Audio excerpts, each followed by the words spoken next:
Y si no marcas una diferencia en el mundo, tu existencia tiene poco sentido. Y eso, por desgracia, es un feedback que tanto el mercado de negocios como el mercado de talento te lo van a aclarar rapidito, ¿no? Es decir, cuando tus clientes no te compran y cuando la gente no quiere trabajar contigo, normalmente es porque tu propósito no es lo suficientemente fuerte, no es lo suficientemente atractivo.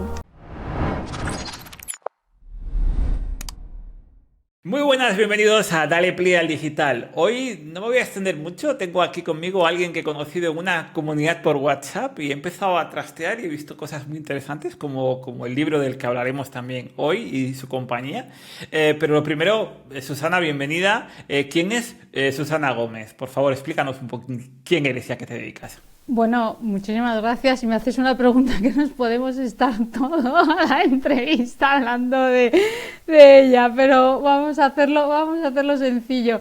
Susana es una mujer bastante normal, madre de 2 hijos, que salvo ser adicta y practicante de Bikram, el resto de sus actividades son bastante normalitas.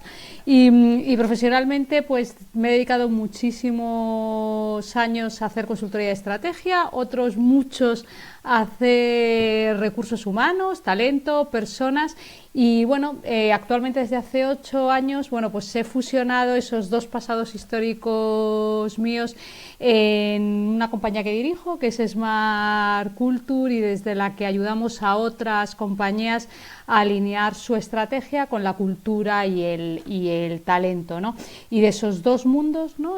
Un pasado en estrategia y un pasado en gestión de personas, bueno, pues he hecho lo que ahora es mi profesión, ya bien a través de Smart Culture, ya bien a través en roles en consejos de administración, ya bien en labores de divulgación a través de la cual nos conocemos, que me ocupa mucho tiempo en redes sociales, en el libro, porque bueno, creo que a todos los que nos apasiona un tema, como también es tu caso, Edu, tenemos una responsabilidad de divulgar y de hacerlo grande, porque creo que así ayudamos a que la sociedad evolucione, crezca y bueno, que todos juntos bueno, pues podamos construir un presente y un futuro mejor. Totalmente de acuerdo. Susana, lo primero de todo, para que la audiencia lo entienda, ¿qué es la cultura de la empresa y cómo ha evolucionado este concepto? Mira, la cultura hay muchas maneras de definirlo, ¿no? Pero a mí me gusta entenderlo como es la personalidad de una organización. Yo creo que es una descripción que entendemos todos, ¿no? Se integra de elementos muy sutiles, ¿no? Generalmente cuando tú piensas en cultura piensas en valores, piensas en visión, piensas en comportamientos, piensas en un montón de cosas que es lo mismo cuando piensas en una persona. Cuando tú hablamos de la personalidad de Edu, la personalidad de cualquiera de lo que nos estamos oyendo, pues estamos pensando un poco en qué valores tiene, en cómo se comporta, en qué rituales tiene, si es una persona muy disciplinada, si hace deporte, si no hace deporte, bueno, y toda esa amalgama de un montón de cosas juntas, unas más tangibles y otras más intangibles, conforman la personalidad de una cultura, la personalidad de una organización, la personalidad de una persona, ¿no? Entonces es una manera bonita de definirlo. Al final no deja de ser ni más ni menos que una suma de comportamientos escalados, ¿no? Es decir, algo que las personas de una organización hacen de manera repetida y sistemática, ¿no?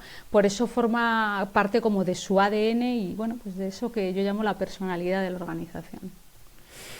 Muy bueno, pero Susana, el tema de la personalidad de una organización, ¿las empresas lo tienen en cuenta hoy en día? ¿Están trabajando esto?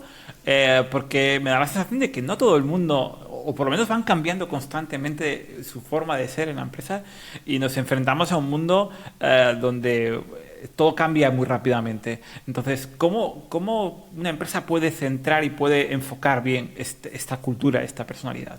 Bueno, hay una cosa que yo creo que tenemos que tener todos claros, y a mí me gusta mucho hacer analogías con la vida de las personas, porque creo que eso es mucho más accesible para todos. Igual que todos tenemos una personalidad, todas las organizaciones tienen una cultura. Todas las organizaciones tienen una cultura que los define. Aquí la diferencia está en quien gestiona y modela esa cultura de una manera proactiva y quién no hace absolutamente nada, ¿no? Esto es a veces como, y lo mismo que con tu vida. Es decir, todos tenemos una personalidad que puede ser fruto de dos cosas: de lo que nos va pasando, de qué padres me han tocado, qué amigos me han tocado, a qué colegio me han mandado, y que te vas un poco dejando llevar.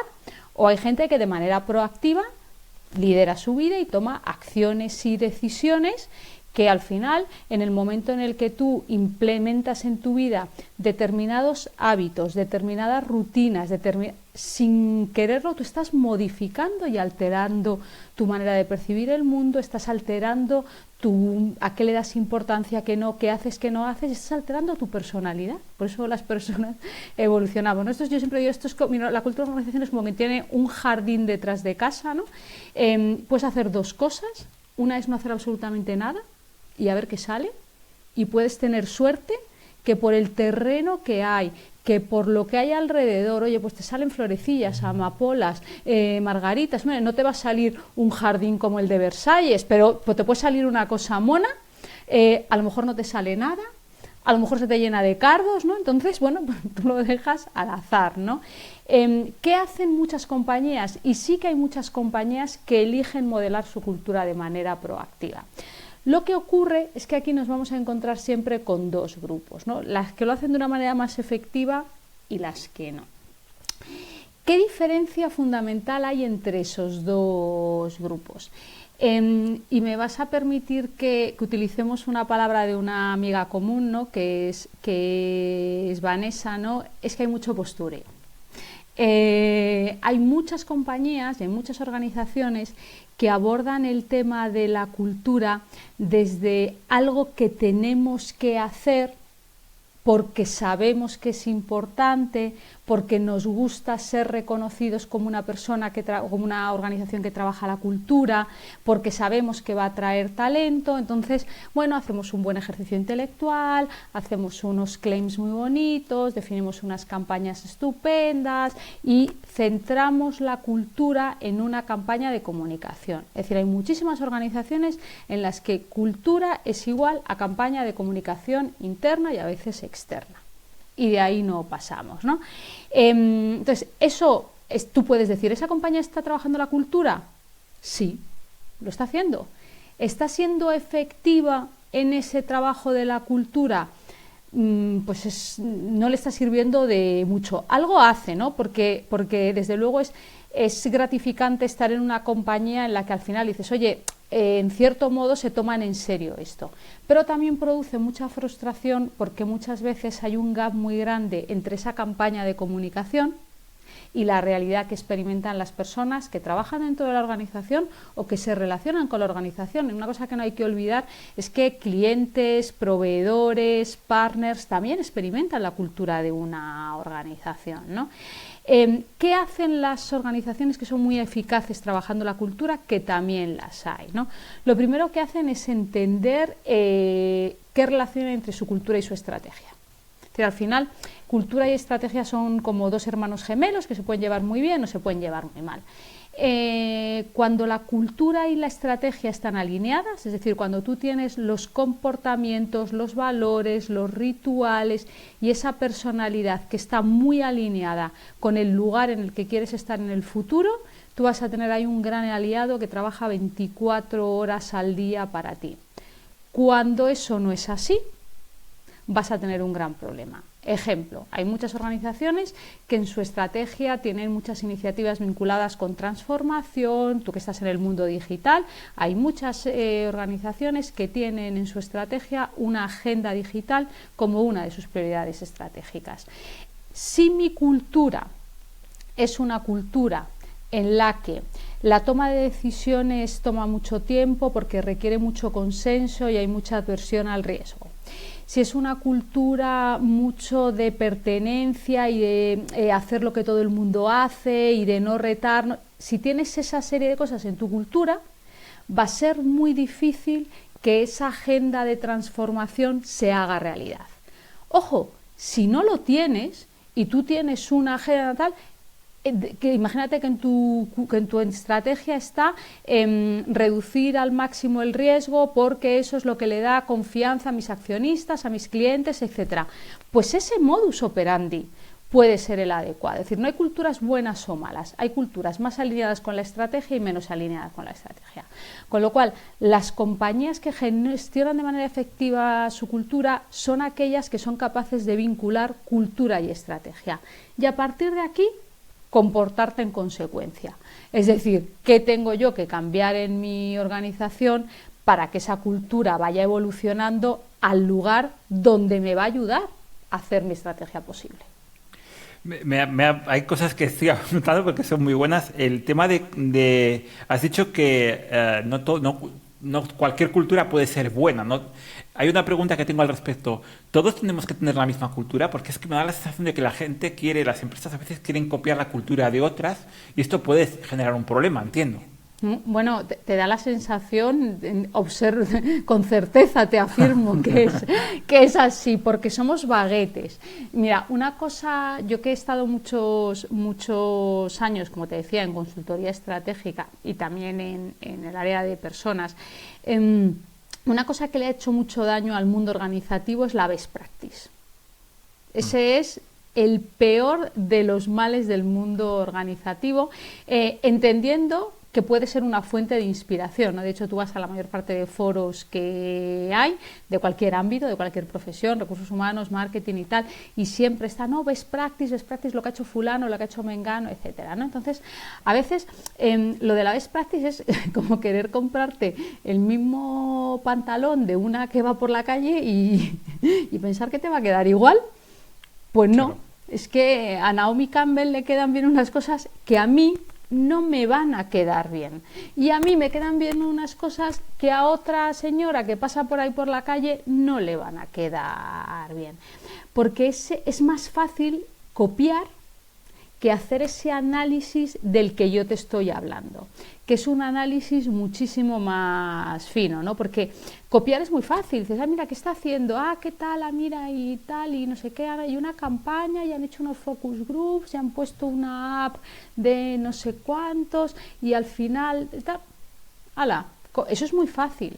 Es mucho más difícil hacer un análisis estratégico, hacer un análisis de cosas muy sutiles como la cultura, hacer un buen diagnóstico de cultura y cultura además es una cosa de la que sabe relativamente poca gente. Es decir, hay gente que sabe más de otras cosas, hay mucha gente que sabe, por ejemplo, de selección, hay mucha gente que sabe de temas de evaluación del rendimiento, pero de cultura luego no hay tanta gente que sepa, ¿no? Entonces, bueno, pues cometes ese error, ¿no? De hecho, a mí mucha gente me pregunta, sobre todo cuando voy a hacer alguna masterclass o tal, no, la cultura digital.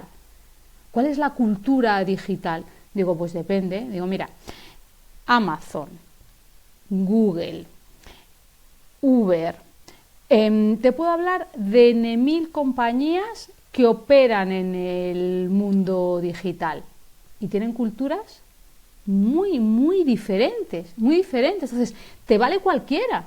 O sea, incluso dentro de una misma industria, para un cometido muy parecido, como puede ser una transformación digital, pero ¿qué tiene que ver la transformación digital en una entidad de seguros con una empresa de retail, que tiene 200 años de antigüedad o que tiene 20 años de antigüedad, con una empresa de retail que vende servicios o que vende productos para señores mayores de 50 años o que vende...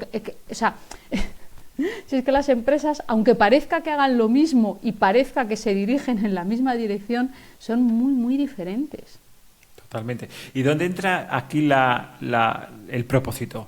Dentro de... Es una pregunta porque me da la sensación de que la cultura es muy importante, pero a veces tenemos que elegir cuál va a ser nuestra cultura. ¿Y ahí entra el propósito o dónde entra bajo tu perspectiva y tu experiencia?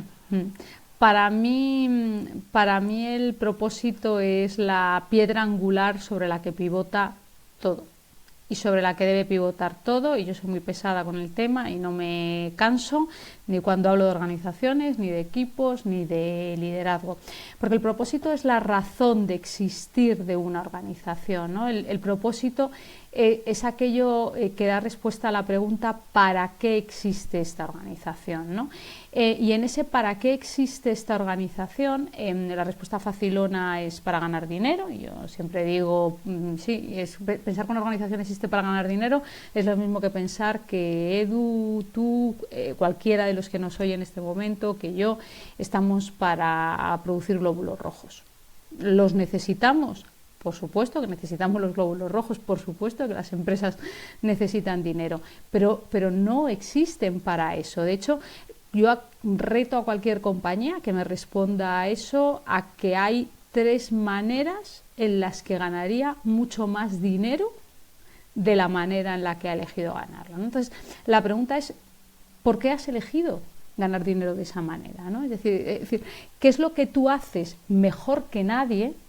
Que eso tiene que ver con el propósito, cuál es ese superpoder que tú tienes, que va a hacer que te elijan a ti. Porque al final el propósito tiene que ver con que tú haces algo valioso, por un lado, y único, por otro lado. Porque si tú haces algo valioso y lo hacen 35.000 más, tú realmente no estás marcando una diferencia en el mundo, ¿no? Y si no marcas una diferencia en el mundo, tu existencia tiene poco sentido. Y eso, por desgracia, es un feedback que tanto el mercado de negocios como el mercado de talento te lo van a aclarar rapidito, ¿no? Es decir, cuando tus clientes no te compran y cuando la gente no quiere trabajar contigo, normalmente es porque tu propósito no es lo suficientemente fuerte, no es lo suficientemente atractivo y por lo tanto es. Entonces, cuando tú tienes un propósito definido, tú tienes claro, yo pongo el ejemplo de Walmart siempre, ¿no? Es decir, si yo te digo a ti, Edu, trabajarías en un supermercado, pues es probable que no sea el trabajo que más te fascine, con todos mis respetos a la gente que trabaja en una cadena de supermercados. Ahora, si yo te digo, tú quieres trabajar en una empresa que ayuda a las familias a ahorrar para que puedan vivir mejor, estoy seguro que tú y muchos de los que están con nosotros me dicen que a eso sí que se apuntan. Ese es el propósito de Walmart, ¿no? Que ayudar a las familias a ahorrar para que puedan vivir mejor. Eso hace que le dé sentido y significado a todo lo que hacen. Y eso hace además que ellos puedan tener una guía estratégica, porque a partir de ahí yo defino una estrategia de discount, yo defino una estrategia de para qué tipo de clientes, en qué tipo de ubicaciones me pongo, cuál es mi a partir de ahí. Cuando yo tengo un propósito, puedo definir una visión, puedo definir unas prioridades estratégicas, puedo definir unos objetivos a corto plazo, puedo definir una experiencia de cliente, puedo definir una experiencia de empleado y a partir de ahí puedo tirar del hilo para construir una organización. Y cuando tengo dudas, me voy al propósito, que me sirve de faro. ¿Cuál es la decisión que más me va a ayudar a hacer realidad mi propósito? Pues eso es lo que me permite. Entonces, si tú tienes un propósito bien definido, normalmente no solo tienes una guía para concretar, sino que además, en caso de duda, te resuelve. Me ha fascinado, has dicho cosas como el tema de que el propósito es importante, incluso como marca empleadora también es algo y muy importante. Y ya hablaremos de eso porque creo que vamos a hablar mucho también del futuro del trabajo. Pero antes de nada, y además mencionando tu libro, ¿qué son organizaciones inteligentes? Mira, organizaciones inteligentes, te voy a decir la respuesta fácil y luego la técnica, ¿no? Mira, una organización inteligente es una organización que tiene la capacidad de dar respuesta a los retos que su realidad le plantea. Y eso, ¿no? Es decir, la inteligencia al final es esa capacidad que tú tienes, porque tienes muchas habilidades, unas de ámbito intelectual, otras de ámbito relacional, otras de ámbito sistémico, muchos ámbitos, ¿no? Operas en una realidad geográfica, operas en una realidad de una industria, operas en una realidad con unos cambios, pandemia, digitalización, inteligencia, tienes muchas cosas y tú eres capaz de diseñar un mecanismo que da respuesta a todo eso y que te permite tener éxito como organización dentro de ese mundo VUCA, mundo BANI, como lo queramos llamar, en el que vivimos, ¿no? Entonces yo, a la organización que es capaz de hacer eso, la miro con asombro y digo, pues qué organización más inteligente. Y a partir de ahí surgió el concepto de organizaciones inteligentes. ¿Qué he visto yo estudiando organizaciones? ¿Qué tienen en común este tipo de organizaciones? Yo hablo mucho de las 4 Ps, ¿no? Y para mí una organización inteligente, al final, son aquellas que desde su propósito, es decir, teniendo un propósito muy claro, que es la primera P, hacen realidad y son capaces de dar respuesta a las necesidades de las personas, a las necesidades del planeta y a las necesidades de prosperidad inherentes a cualquier organización, ¿no? Hablamos de personas, de la P de personas, porque al final una organización son personas. A veces nos olvidamos de que los empleados son personas y además los clientes son personas y además los proveedores son personas y además los accionistas son personas y además el regulador son personas. Es decir, todos son personas, ¿no? Entonces, cuando tú haces negocios, tienes que ser un experto en personas. Hablamos de la P de planeta, porque vivimos en una realidad física sobre un planeta que se llama Tierra, que es el momento en el que estamos, y pese a la arrogancia de muchos, ¿no?, que hablan del tema planeta o sostenibilidad, ¿no?, desde una posición de los seres humanos nos vamos a cargar el planeta, yo soy muchísimo más humilde, ¿no? El planeta va a acabar con nosotros, que no nos quepa la menor duda, ¿no? Entonces, cualquier acción que hagamos orientada hacia el planeta no es por el bien del planeta, es por nuestra propia supervivencia. A la Tierra le da la risa con las tontadas que hacemos nosotros y va a durar muchísimos más años, ¿no? Con lo cual, tener una agenda en tu organización que está cuidando de tu planeta, lo que está es cuidando de ti mismo y asegurando de ti mismo. Y la prosperidad, por lo que hemos hablado antes, ¿no? Es decir, yo no creo que las empresas existan para ganar dinero, pero sí para generar prosperidad en las comunidades en las que operan, ¿no? Y una organización tiene que generar prosperidad en sus empleados, tiene que pagar impuestos, tiene que pagar bien a sus proveedores, tiene que generar ingresos para sus clientes. O sea, una organización inteligente tiene que ser capaz de generar prosperidad, porque es que si no, no existe, ¿no? Totalmente. Comentas algo en el libro que me parece muy interesante y es, quiero que nos lo aclares, integrar lo aparentemente opuesto. Habla de que eso es algo que, en el ruido mundano que hay, donde tenemos siempre una balanza entre una cosa y otra, ¿cómo lo podemos hacer dentro de una organización? Eso es muy interesante, ¿no? Porque al final en la organización tenemos que distinguir qué es un problema versus lo que es un dilema, que son dos cosas muy diferentes, ¿no? Hay cosas que son un problema y cuando hay un problema hay alternativas y hay una alternativa que es mejor que otra. Y hay cosas que deben tratarse como problemas a resolver. Lo que yo me he dado cuenta es que muchas veces en la organización lo que hay son dilemas. Un dilema es algo en lo que no hay una elección mejor que la otra porque las dos aparentes alternativas, que aparentemente son opuestas, ¿no?, tienen que integrarse. Yo lo explico muy bien con el fenómeno de la respiración. Tú no puedes elegir entre inhalar o exhalar. Tú tienes que inhalar y exhalar, porque si solo inhalas te mueres y si solo exhalas te mueres. Entonces, en una organización hay muchos tipos de dilemas, mucho tipo de este tipo de dualidades, ¿no? Local versus global.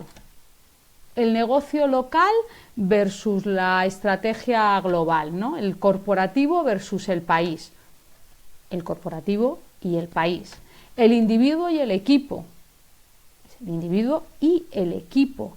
Entonces, hay mucho de este tipo de dilemas o de dualidades que al final lo que hay es que balancearlas, ¿no? Y el ejemplo de la respiración es muy buena. ¿Cómo funciona la respiración? Funciona a través de un mecanismo de fluidez. Es decir, yo inspiro un ratito, expiro otro ratito, inspiro un ratito, expiro. No las puedo hacer de manera simultánea. No es simultaneable, tampoco son opcionables, ¿no? Entonces, ¿qué es mejor? ¿Atender a la prioridad local o atender a la prioridad global y corporativa? Las dos. Y habrá ocasiones en las que hay que darle lugar a la local y otras a la global, y otras a la local, y otras a la global, y otras a la local, y otras a la global. ¿Que tiras mucho para la local? Te cargas la organización. ¿Que tiras mucho para la global? Te cargas la organización. ¿Que tiras mucho para el individuo? Te cargas el equipo. ¿Que tiras mucho al equipo? Te cargas al individuo. Entonces, bueno, pues hay que poder distinguir cuáles de estas cosas son dilemas y cuáles no tal, e integrar lo aparentemente opuesto, ¿no? Que es de lo que yo hablo en el libro, ¿no? Además hay una técnica que es el Polarity Management, que es una técnica preciosa y que está precisamente diseñada para abordar este tipo de aparente conflicto, ¿no? Claro. También hablas de que para lograr una organización inteligente es muy importante que los equipos sean de alto rendimiento. Explícanos más esto, porque yo creo que es algo que yo intento hablar mucho a la gente de la importancia de afilar la sierra, de siempre estar mejorando, de siempre lograr esa excelencia, y tú hablas de este alto rendimiento. ¿Cómo lo explicas? Mira, yo hablo de alto rendimiento y hablo de alto rendimiento sostenible, ¿no? Porque el alto rendimiento que se produce en un momento puntual no me vale de nada, ¿no? Al final, esos altos rendimientos, ¿no? Que es tener un buen mes, tener un buen trimestre, tener un buen momento, tener una reunión de departamento súper chula, tener esas puntas de todo estupendo, ¿no? Bueno, pues al final no es algo que haga bueno a una organización. El alto rendimiento bueno es el que yo puedo sostener de manera sistemática. ¿Cuál es el territorio del alto rendimiento para mí? Integra dos cosas, una de la que tú hablas mucho, Edu, que es la productividad, ¿no? Es decir, al final el alto rendimiento tiene que ver con que un equipo haga aquello para lo cual se ha diseñado. Es decir, si yo conformo un equipo para vender, pues ese equipo tiene que vender. Si yo conformo un equipo para innovar, ese equipo tiene que innovar. Si yo conformo un equipo para gestionar personas y posicionar la organización como un referente para trabajar, pues ese equipo tiene que posicionarla. Es decir, yo creo un equipo para algo y hay una parte que tiene que ver con la productividad, que es que tú tienes que cumplir con ese mandato, esa misión que te han dado como equipo. Y por otro lado está la parte de las relaciones. Es decir, en mi experiencia, para que esa productividad se dé, tú tienes que ser capaz de que ese equipo construya un entramado de relaciones que son las que hace posible la productividad. Es decir, cuando tú tienes, y volvemos a los dilemas, ¿no? Cuando tú tienes mucha productividad y hay mucho individualismo, normalmente eso genera mucho agotamiento y el talento suele dejar el barco. Es decir, esas son esas organizaciones que yo creo que todos hemos conocido, esos equipos en los que creo que todos hemos trabajado, en los que se consiguen muchas cosas, hay mucha orientación al resultado, hay una energía muy alta y pasan muchas cosas, pero son poco sostenibles. O sea, al final la gente dice, es que yo no sé si quiero esto tantas horas. Es decir, como que pierde todo el sentido, ¿no? Pero al final los seres humanos somos seres sociales y no podemos evitarlo, y hacer cosas sin hacerlo con la ayuda, colaboración y coordinación con otros, normalmente no solo es poco gratificante, sino que además termina siendo muy difícil. Si nos vamos al otro extremo, creo que también todos hemos tenido experiencia de estar en organizaciones y en equipos donde se le da mucha importancia a las relaciones, se cuida mucho el clima, pero cuando no hay productividad, al final se acaba el buen rollo. O sea, ese modelo de organización y de equipo, formato club de amigos, como tú no estés produciendo resultados, dura poquito, ¿no? Entonces, un equipo de alto rendimiento es aquel que sabe crear un espacio donde cabe la productividad y donde caben las relaciones. Y para hacer eso, tú has tocado un tema muy importante, Edu, eso no te pasa. Tú para eso tienes que medir dónde estamos en términos de alto rendimiento ahora mismo, tienes que identificar qué es lo que está funcionando bien, lo que no, tienes que tener un plan de acción de ir corrigiendo cosas, porque aquí, permítame que abra otro melón, ¿no? Hay un poco en el mundo organizativo, hay un poco de misticismo casi con el tema de los equipos de alto rendimiento y del liderazgo, ¿no? Hay una especie de creencia de que eso es como una lengua de Pentecostés que te cae. Y eso no pasa, es decir, detrás de cualquier líder efectivo, y a mí me encantan los posts que tú haces con casos, para decir, lo que hay es mucha estrategia, mucha planificación y muchas horas de trabajo. Es decir, y tenemos ejemplos en el mundo del deporte, se ven muy bien, ¿no? Por eso el alto rendimiento, es decir, ¿crees que Alcaraz o que Rafa Nadal o que ahora estamos con lo de con todos los éxitos que estamos cosechando, que estos señores de la natación sincronizada, pero tú te crees que han nacido con el don de nadar o el don de jugar al tenis? No, lo que tienen es unas horas detrás de trabajo personal, de planificación, de estrategia, te ves me encanta ahora ahí el documental este de Arnold Schwarzenegger, que lo estoy viendo yo, ¿no? Y digo, oye, qué tío más listo, Miss Universo, campeón del mundo, luego además un actor de primera, uno de los grandes real estate, porque ha invertido mucho en real estate, político, etcétera. No, claro, y es un señor de un pueblo de Austria más pequeño que cualquiera de la Sierra de Madrid. Dices, no, lo que tiene es un trabajo, una determinación y una dedicación brutal detrás. Pues lo mismo con los equipos, que tú quieres tener un equipo de alto rendimiento, pues le vas a tener que dedicar mucho tiempo a eso, y si no, pues no lo vas a tener. Yo creo que además al principio nombraste algo muy importante, que es el postureo. Yo creo que a veces nos dejamos llevar por el postureo y queremos atajos, cuando en realidad para lograr ese objetivo que estás diciendo solo hay una fórmula, y es trabajar de forma inteligente. Es decir, es trabajo y con la que has hecho tú, con estrategia, de forma inteligente. Ahora quiero irme un poquitín a qué es lo que está sucediendo ahora mismo en el mundo del trabajo, porque está cambiando el mundo del trabajo. Bajo tu perspectiva, ¿cómo está cambiando el trabajo ahora? Pues está cambiando, Edu, y más que va a cambiar. Yo creo que hay cambios en el mundo del trabajo de fondo y de forma, ¿no? Creo que hay un cambio de forma del que todo el mundo habla, que tiene que ver con la tecnología.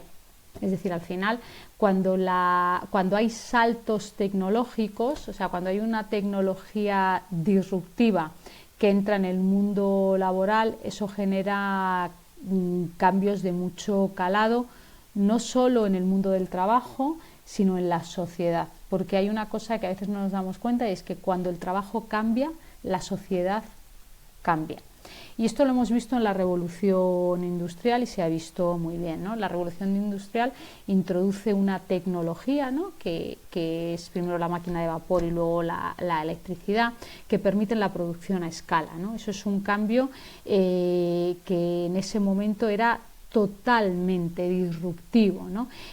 Porque permite producir, permite producir hasta un punto donde el problema era un problema de oferta, no de demanda. Es decir, cualquier coche que salía de una fábrica del señor Ford estaba vendido. O sea, no, ese concepto de que hay que vender no existía, ni de que hay que hacer marketing no existía, ¿no? Porque al final no era un mercado dirigido por la oferta.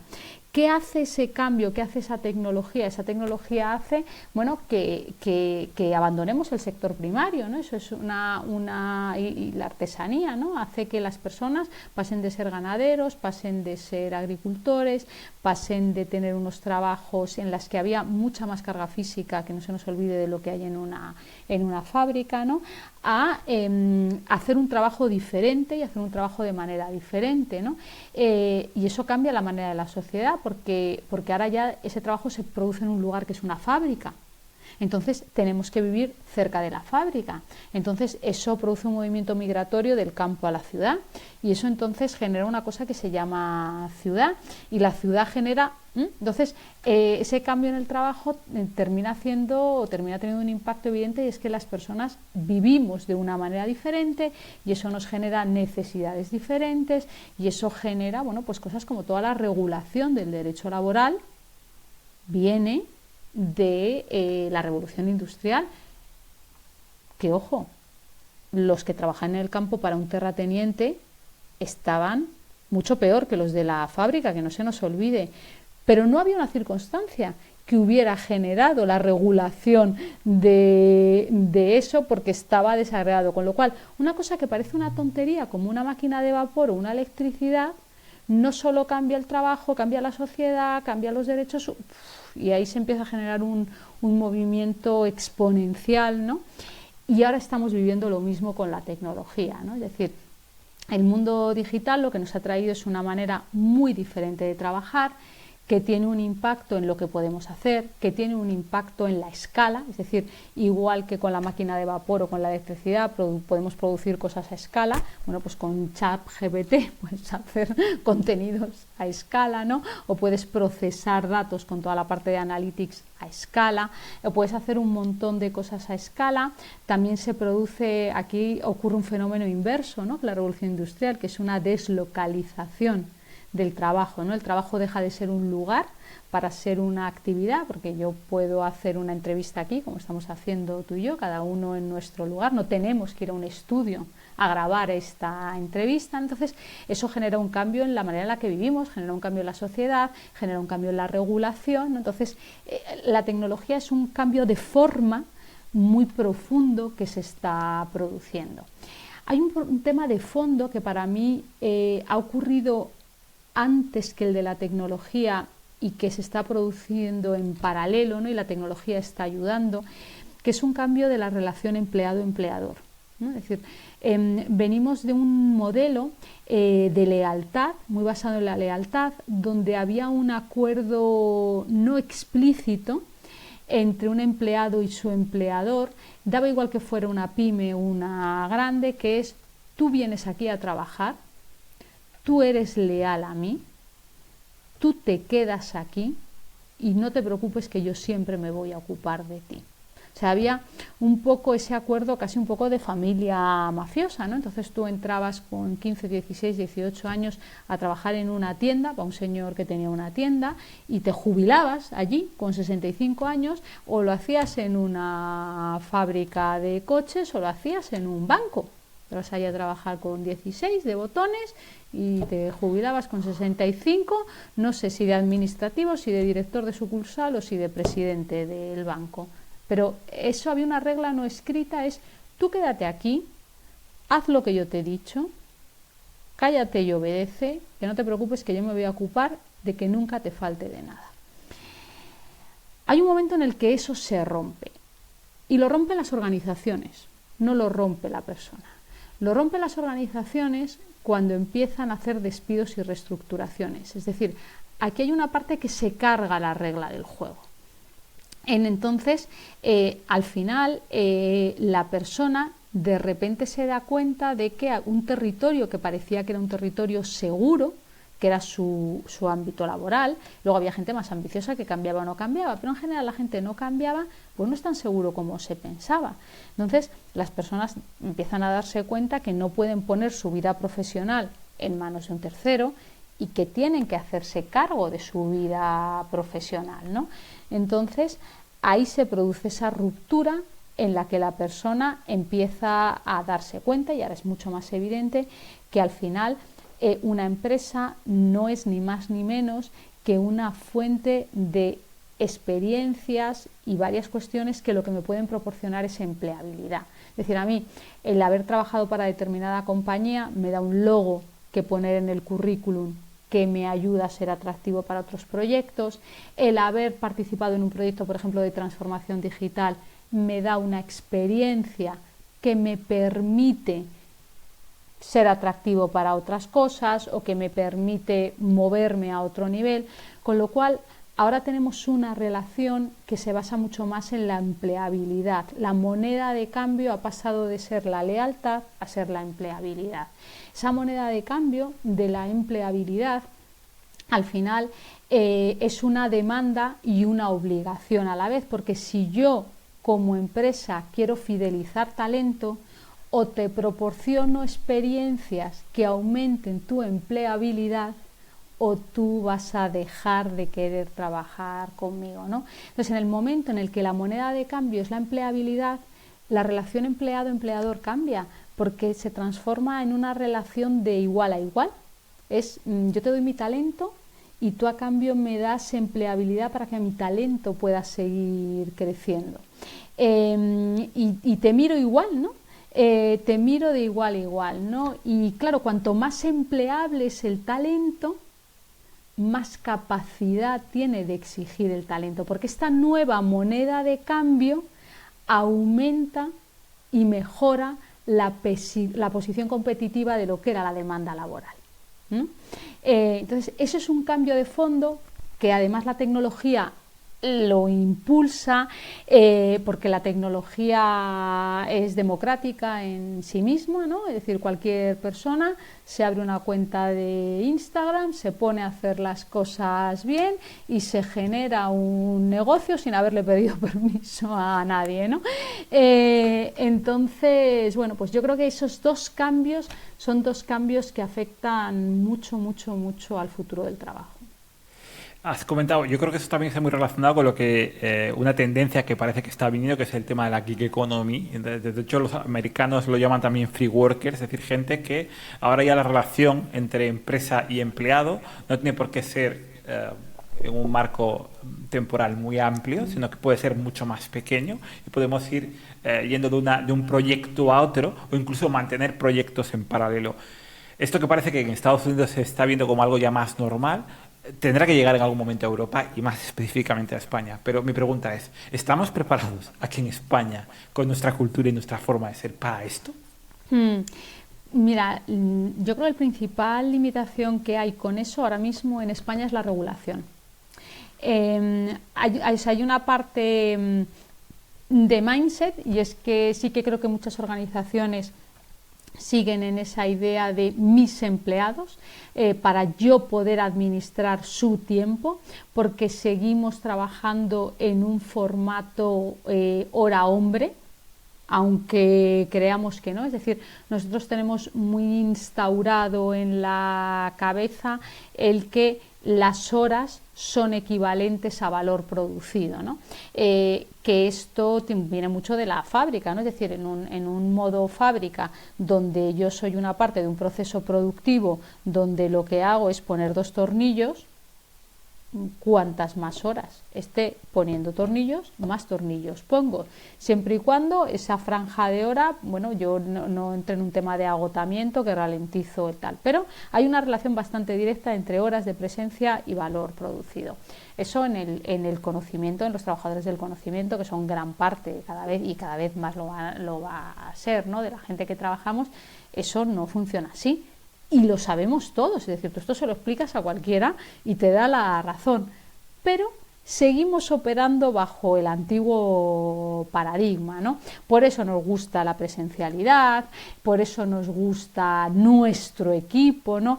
Y por eso me gusta que el 100% de la actividad profesional de una persona sea conmigo, porque me da una sensación de que toda su productividad va a ser para mí y además yo puedo administrar su tiempo, a dónde va, a dónde no va, etcétera. Con lo cual, ahí hay un tema de mindset que está presente, tanto por parte de la organización como por parte de las personas, ¿no? Es decir, hay muchas personas que se sienten muy cómodos en un formato de un único empleador, porque les da seguridad, de un trabajo muy a largo plazo, bueno, porque vienes de ese paradigma. Sí es cierto que hay mucha gente, y yo conozco cada vez más personas que prefieren ese otro formato, y es cierto que hay muchas compañías que están muy abiertas para muchos proyectos. Bueno, trabajar con una consultora es una manera de irte a eso, y cada vez hay mucha más gente que se está saliendo de la gran consultora para contratar al freelance, ¿no?, al experto en un tema, al experto en otro. ¿Qué ocurre? Porque yo creo que este movimiento no va más rápido, porque la regulación no ayuda. Es decir, esto que es una tendencia que implica un cambio de paradigma y que es cierto que nosotros todavía en España nos cuesta, si además la regulación no ayuda y tenemos un estatuto de los trabajadores que se basa en un formato hora-hombre, 40, y que tú quieres hacer cosas más flexibles, bueno, el problema que hemos vivido con el tema de los globos y los repartidores, eso era un caso claro de gig economy. Es decir, oye, mira, yo soy estudiante, o tengo un trabajo media jornada, o me he quedado en paro, lo que sea, y me apetece quiero sacarme un dinero haciendo unas horas de tal, de cual. Entonces, en un formato de yo tengo unas horas aquí, yo tengo otras horas allí, los riders, o sea, era un formato, funcionaba fenomenal. Pues ya nos hemos metido nosotros a quitarle, a destruir, ¿no? Bajo una idea de, es que si no funciona todo en un formato de jornada laboral, seguridad social, etcétera, etcétera, te estás aprovechando de la persona, no. Ahí hay unos fines recaudatorios y bueno, no vamos a entrar, que tienen una complejidad mayor y que no están pensando en la libertad ni el bienestar del individuo. El individuo es perfectamente inteligente y capaz para saber si se mete en un trabajo o en otro y cómo cuidar de su bienestar. Pero no hay un ecosistema de regulación que permita esa manera de trabajar. Si eso se crease, multiplicaríamos exponencialmente la práctica. Has dado una clave muy importante, pero la regulación es muy importante. También Javier Recuenco, que estuvo aquí en el podcast, nos comentó algo. Dice, es que siguen midiendo las organizaciones de forma taylorista todo, como has dicho tú. Es decir, como, horas trabajadas, como... ya no estamos en la revolución industrial de aquella época, ha pasado mucho tiempo. Y él decía, él también comentaba que los incentivos, el sistema de incentivos de las empresas tiene también que evolucionar. Si queremos llegar a esto, ¿qué opinas tú al respecto? No, partiendo de, claro, es que todo está condicionado, porque si yo te hago un contrato por horas, te pago por horas. Entonces, no te estoy pagando por valor aportado. Entonces, eso ya, que puede parecer muy equitativo, pero su naturaleza es poco equitativa, porque asumir que dos personas están contribuyendo de la misma manera, pues es muchísimo asumir, por mucho que trabajen las mismas horas y que hagan el mismo puesto, ¿no? Entonces, la manera en la que intentamos compensar esto es un sistema de retribución variable, pero claro, ese mecanismo compensatorio no deja de ser una parte muy pequeña del total de compensación en muchas posiciones, no en todas, ¿no? Es decir, hay posiciones que esa parte variable, además esa parte variable la ligo como a objetivos extraordinarios, ¿no? Entonces, yo creo que ya hay un punto de partida conceptual que limita mucho, ¿no? Creo además, fíjate, creo que hay muchas veces que esos sistemas de incentivos o de retribución variable no se pueden hacer bien porque son costosos de calcular. Es decir, yo puedo tener una idea de cómo calcular la contribución de una recepcionista, pero cuando me pongo a operativizarlo es tan complicado que, claro, me cuesta más el collar que el perro. Y aquí creo que la tecnología puede ayudar mucho, ¿no? Porque sí que una de las cosas que yo creo es que la tecnología puede recoger muchísimos datos cuantitativos, cualitativos y además ponerlos en relación de una manera que me pueda dar un feedback de la contribución de las personas que trabajan en una organización. Con lo cual, a tu pregunta, sí creo que se hace mal y la tecnología puede darnos la solución para tener compensaciones más alineadas con el valor aportado, que no todo el mundo le interesa. Claro, por supuesto. No, está clarísimo. Desde el punto de vista de nosotros, como personas con talento y que queremos mejorar, como has dicho, la empleabilidad, seguir trabajando en múltiples proyectos, que a mí cuando me pintas este panorama me alucina, porque es justo lo que hago y por lo que me gusta y esto de estar en un proyecto, me gusta cambiar y demás. ¿Qué habilidades crees que tenemos que culturar en esta nueva perspectiva del futuro del trabajo? Pues mira, fíjate, se ha hablado mucho como sabes, de inteligencia emocional, etcétera, ¿no? Hay un gran momento, ¿no?, de Goleman, ¿no?, y que es pues, más allá de la inteligencia cognitiva, la importancia de la inteligencia emocional, especialmente en el mundo organizativo. Luego se habló de la inteligencia social, que creo que es una capability que es fundamental, es decir, la capacidad de construir relaciones no solo en el uno a uno, sino de una manera sistémica, y esa inteligencia social de cómo moverte en una organización. Y ahora se habla de una nueva inteligencia que es fundamental para esto que tú estás comentando, que es la inteligencia adaptativa. O sea, yo creo que una de las grandes habilidades que nos ha traído la pandemia y la pospandemia es tener la capacidad y la flexibilidad de poder adaptarnos de una manera rápida a nuevas situaciones, a nuevas realidades, a nuevos retos, ¿no? Yo creo que la adaptabilidad es una, ¿no? Hay un tema de tecnología. Es decir, aquí yo no hablo de ser de ser programadores, pero creo que todos tenemos que ser usuarios avanzados, ¿no? Igual que nos sentimos muy cómodos trabajando con un cacharrito como es un smartphone, que al final utilizamos o poniendo una lavadora o poniendo un lavavajillas o conduciendo un coche, ¿no?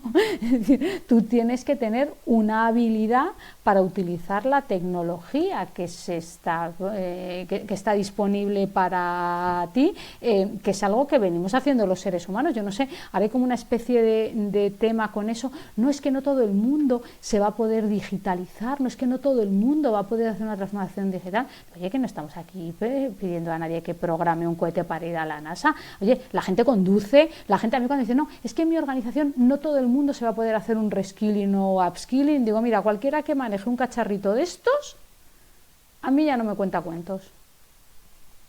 No, lo que pasa es que te tiene que interesar. Claro, a mí es que me interesa el WhatsApp para no sé cuántos, me interesa el FaceTime para hablar con mis nietos, me interesa el Tinder para ligar, me interesa, claro, a mí aquí hay algo que me interesa. Bueno, pues haz tú de la tecnología algo interesante en tu organización. Pero hay otros skills que tienen que ver sobre todo con esa parte de habilidades tecnológicas, ¿no? Y luego hay un tema de aprendizaje, ¿no? El Learning Agility yo creo que es un tema fundamental, porque aquí dices, ¿de qué hay que saber? Pues mira, hay que aprender a saber rapidito de las cosas que están pasando, ¿no? Entonces, no se trata tanto de tener unos conocimientos o un expertise concreto, se trata de saber ponerte al día de una manera rápida del tema que tienes delante de las narices. Y ahí hace falta ser muy curioso y fíjate, te diría poco perfeccionista. Porque si eres muy perfeccionista, tiendes mucho a profundizar y a quererlo saberlo todo, y para cuando lo sabes todo ya se te ha pasado ese arroz y tienes 3 más de los que no te has enterado, ¿no? Esto. Yo creo que con esas 3 cosas ya si eres flexible / adaptable, si además tienes esa inteligencia adaptativa, si eres bueno con la tecnología y tienes Learning Agility, con esas 4 cosas te defiendes bastante bien. Totalmente. De hecho, con lo que habías comentado de la inteligencia adaptativa, que me parece muy interesante, estuvo también Florencia Nicoleta aquí, nos habló de 2 aspectos en relación con eso. Uno es la resiliencia, que se habla mucho, porque también es importante. Y luego recomiendo a todo el mundo que lea un libro que se llama Antifrágil. Y la antifragilidad es fundamental y está muy relacionada con esa inteligencia adaptativa que tenemos que tener. Si nos ponemos, ahora nos hemos puesto desde el punto de vista del empleado, o freelance, o autónomo, o como quiera llamarse. Si nos ponemos desde el lado de la organización, ahora se habla mucho de la atracción del talento, de la fidelización del talento, en un entorno en el que, como has comentado, el salario ya no es solo un sueldo, sino hay mucho más que esto. Es decir, cara, ¿qué recomendaciones le puedes dar a una organización para que se adapte o cómo puede adaptarse a este futuro del trabajo que estamos pintando y que parece que viene? Bueno, mira, has hablado del tema de talento y futuro del trabajo, y igual que te hablo de cultura, creo que una de las cosas que tiene que hacer una organización es tener muy claro qué talento necesita. Que eso es algo que tampoco hacemos muy bien. Aquí salimos un poco a dispararle a todo lo que pasa, ¿no? Entonces, ¿qué talento necesito en términos de capabilities y también en términos de perfil cultural, ¿no? Y a partir de ahí ir a desarrollar una propuesta de valor que sea un trajecito a medida para ese talento, porque aquí cuanto más estrecho seas, más concreto seas y más específico seas en tu propuesta de valor para el empleado, más posibilidades vas a tener de atraer lo que te gusta. Es cierto que te vas a dejar a mucho fuera, pero si tu identificación es buena, vas a conseguir ser muy atractivo y muy relevante para ese nicho de persona. Y a partir de aquí volvemos a lo mismo que lo de la cultura. No hay una receta mágica, porque cada perfil de persona y cada grupo de talento va a necesitar cosas muy diferentes. Totalmente. Susana, si nos vamos a Smart Culture, tu compañía, hay una cosa cuando he estado mirando la web que me encanta, que es el ecosistema que habéis creado. ¿Nos puedes explicar qué es lo que hacéis? Porque tenéis coaching, women, talent, digital. Y entonces bueno, explícanos, Susana, cómo habéis creado, de dónde sale este ecosistema y cómo lo gestionáis en vuestros clientes. Vale, mira, nosotros al final existimos para ayudar a una compañía, ayudar a alinear estrategia, cultura y talento. ¿Qué parte de esa hacemos directamente? Nosotros nos centramos en la parte de cultura y talento y desde ahí hacemos desde diagnósticos de cultura y programas para ayudar a una compañía a desarrollar la cultura que necesitan, y luego tocamos mucho el tema de liderazgo. ¿Por qué? Porque creemos que al final esta transformación la lideran y la hacen posibles personas. Y en ese tema de liderazgo, en el fondo lo que estamos utilizando es diferentes metodologías o plataformas, como puede ser el coaching individual, como pueden ser los programas de desarrollo de equipos de alto rendimiento, como pueden ser los programas de desarrollo de liderazgo, como puede ser Smart Women, que es un programa de desarrollo de liderazgo específicamente dirigido para mujeres. Es decir, hay una serie de cosas, pero en el fondo todas lo que están es buscando cómo ayudas a una organización a desarrollar esas capacidades que necesita su cultura para hacer posible su estrategia. También tenemos una línea de búsqueda directiva, que es Smart Talent, porque hay muchas veces que una organización no tiene tiempo para desarrollar la capacidad que necesita y necesariamente tiene que traer talento de fuera, y nosotros desde ese conocimiento de la cultura de una organización pues nos permite hacer búsquedas no solo con nuestro expertise de liderazgo, sino con una perspectiva de que esa persona se va a tener que integrar de una manera satisfactoria en esa organización, ¿no? Pero ese es nuestro campo de juego, y Smart Digital no deja de ser una plataforma para aprender en un contexto digital, ¿no? No somos especialistas en transformación digital, pero sí incluimos el aprendizaje digital como una manera de desarrollar habilidades.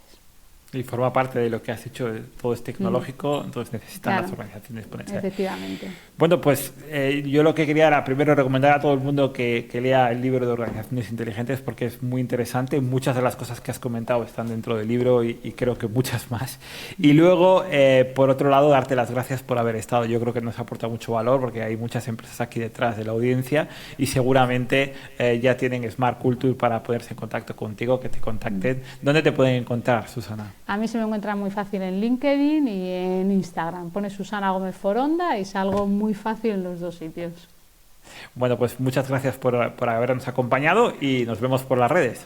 Fenomenal. Muchísimas gracias, Edu. Hasta luego. Chao.